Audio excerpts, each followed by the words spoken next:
Well, welcome to the Botanical Medicine Study course with me, your host and instructor for the online course in all things botanical medicine. In keeping with the theme of this month's herbs, Women's History Month, we will continue exploring some of the more popular botanical medicines that have been used to enhance women's health. So for this week's herb, we're going to explore what many consider the second most popular Chinese herb, especially for women. And a lot of times you can see the title of this herb or the name of this herb as Dong Quai. It's also Chinese Angelica, and you'll also see Dong Gui. So we'll talk about that later in the slide. Now, Dong Quai is the botanical language, is called Angelica Sinensis, which is, as we might, and we already have guessed, the word sinensis is the botanical Latin binomial word, and it always means that it comes from China. That's where it's originated. And Angelica Sinensis literally translates into English as Chinese Angelica. Another popular name for this plant in English is female ginseng, which is actually only one English word, but you get my drift. Now, dongguai is a member of the Apiaceae plant family, which includes carrots and parsley. And you can kind of see that in the flower as well as the leaf. You can see why it's in that family. And it's native to China, but it's also found in Korea and Japan. Dongui grows in damp, fertile soil at elevations up to 10,000 feet.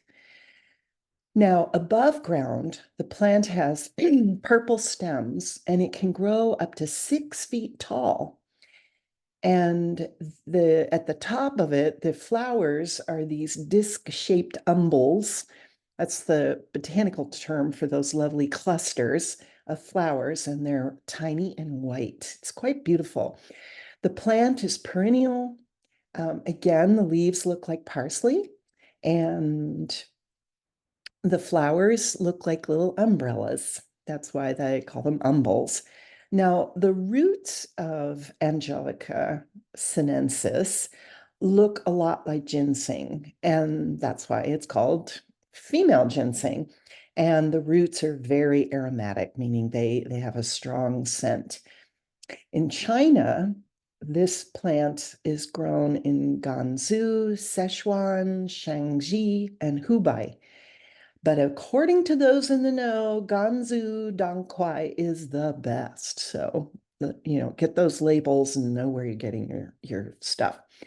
It's harvested at the end of autumn at the second year of the plant's life. So this plant can glorify your garden or the farm for 2 years. And then obviously, because we use the root, you have to sacrifice the whole plant. And that's at the second year.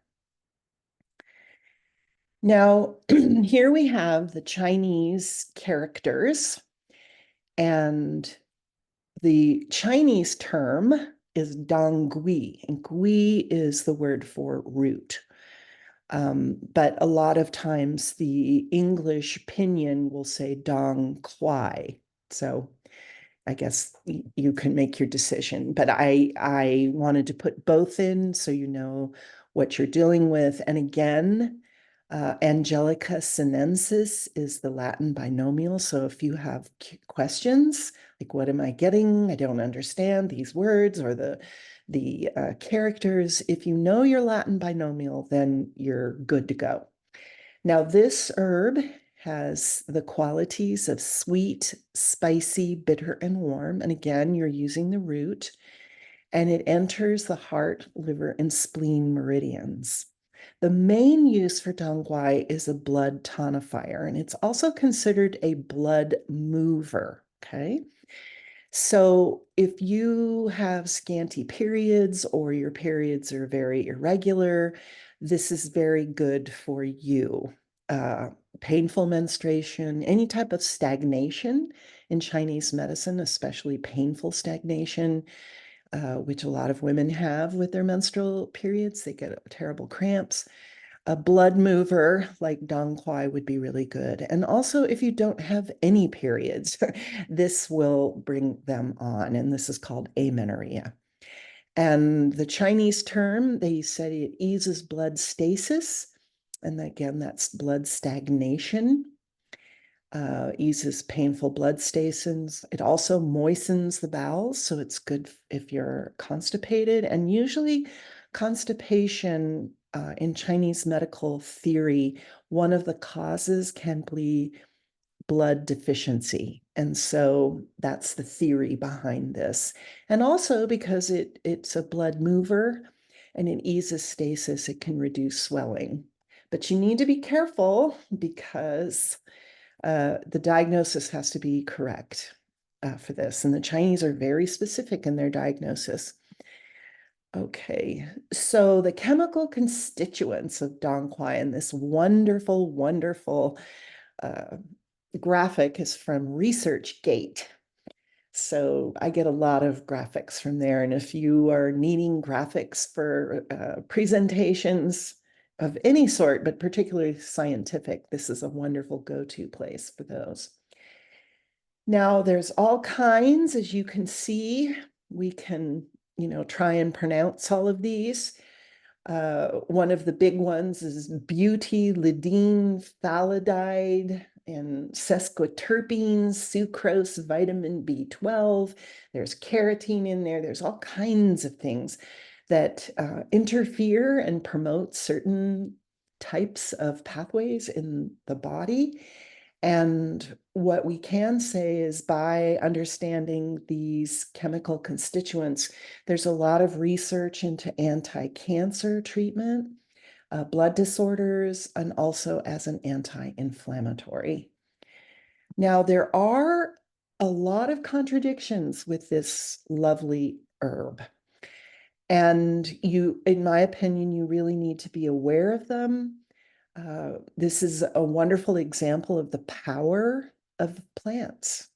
These just aren't little teas, that you drink with your crumpets. These are very powerful constituents.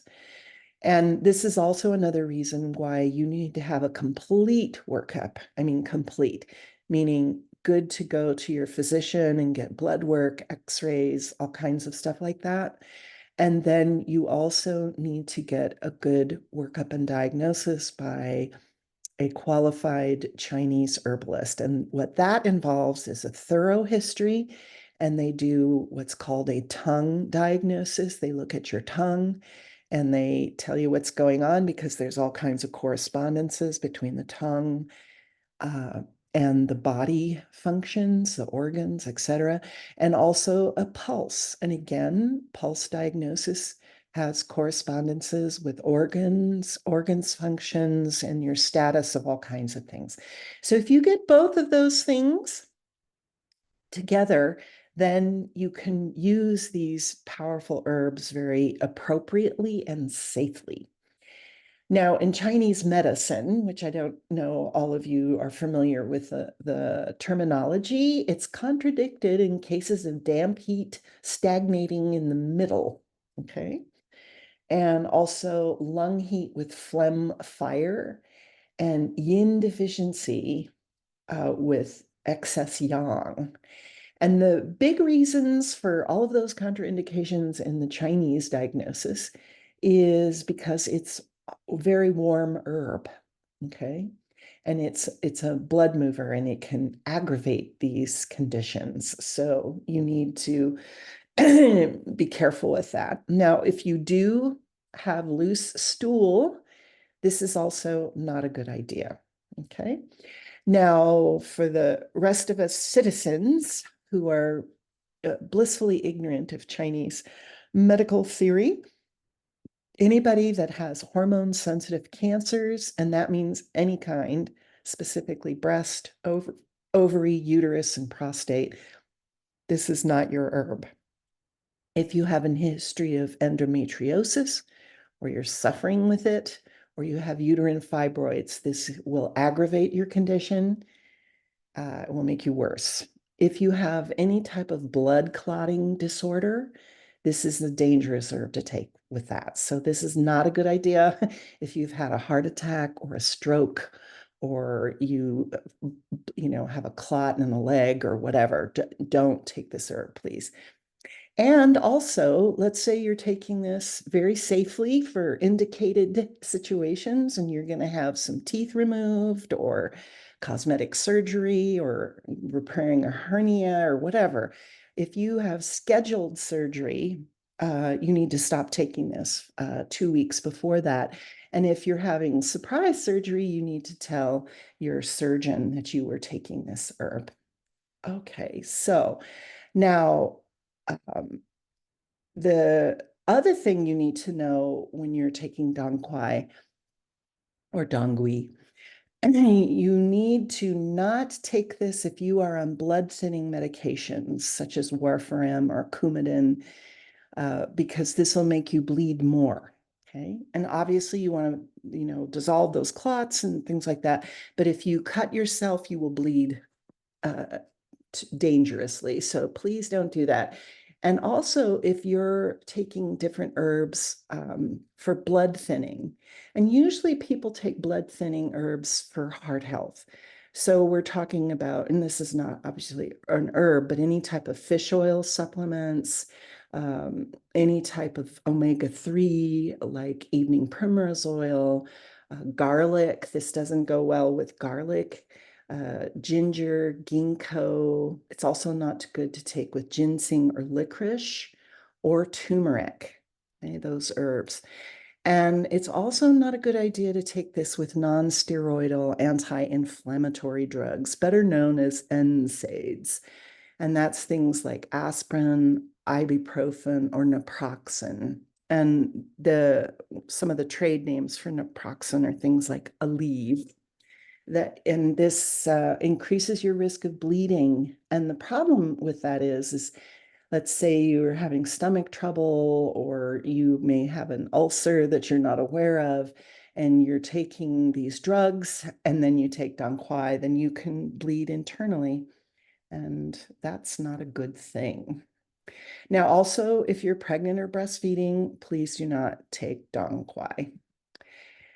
Now, how should you take this herb if you know for sure it's good for you? And it's really a wonderful herb, but it's a powerful herb, and I think it's important to know your cautions and contraindications. Now, the best way to take this herb, Quai, is the way it was used for thousands of years and in a formula designed by a qualified practitioner. And again, the best way to get a formula is get a workup and a diagnosis from an acupuncturist or a Chinese herbalist, and this means a pulse and tongue diagnosis with a complete history. And the research is saying that Quai is safe taken for up to 6 months. Okay, so if you're taking it in a formula or as a supplement, you can take this safely for up to 6 months, as long as it's used in combination and the dosage is, a safe dosage, which is basically 150 milligrams per day, which is not a big dose. Now, what it can do is it can make your skin more sensitive to sunlight. And common side effects of this is burping, gas, and also high blood pressure. So this may not be for you if you have high blood pressure. So you can take it in capsule form, you can take it in tincture, but again, I think the best way to take this is in a formula that's designed specifically for you. Now, something that's really important, and I have a link in the program notes on this important idea, is a lot of herbs coming out of Asia are treated with sulfur, and they treat them with sulfur mainly as a preservative. And when you hear horror stories of people taking a Chinese supplement and they break out and all kinds of stuff, it's usually because the person has a sulfur allergy. Okay. And so it's a good idea to get sulfur-free supplements. So make sure you source your herbs properly. And you can see the difference here between, the sulfur treated Dong Quai root and the non-sulfur treated one. And this graphic comes from Phoenix Medical, which is a wonderful company in the United Kingdom. And there are numerous really good Chinese herb companies in North America that really responsibly source their herbs. So just make sure you're getting sulfur-free Dong Quai. Now, I've never grown this plant, but apparently it's a bit difficult to grow since it likes cool, damp, moist environment, sandy soils, and it also prefers high altitudes. So I suggest investing in this wonderful book, and I've suggested this before. So anybody that really wants to do a Chinese medicinal herb garden, get the Chinese Medicinal Herb Farm book by Peg Schaefer. And the basic info is that Angelica Sinensis or Dong Quai is a perennial plant that grows, it can grow up to 6 feet tall, but it's usually about 3 feet tall. And it's hardy to zone 7. The plant flowers in early fall and produces seeds during September and October. Now, it can be grown in semi-shade. And also, if you're going to grow this, know that if you're growing it for medicine, you'll need to harvest the root after the second year. So, however you wish to incorporate this incredible gift from China, Angelica Sinensis, or Dongguai or Dongui or female ginseng, it's a delightful addition to all of our lives.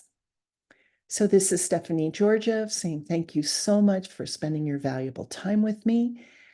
Don't forget to check out the links in the program notes. And until next time, be well.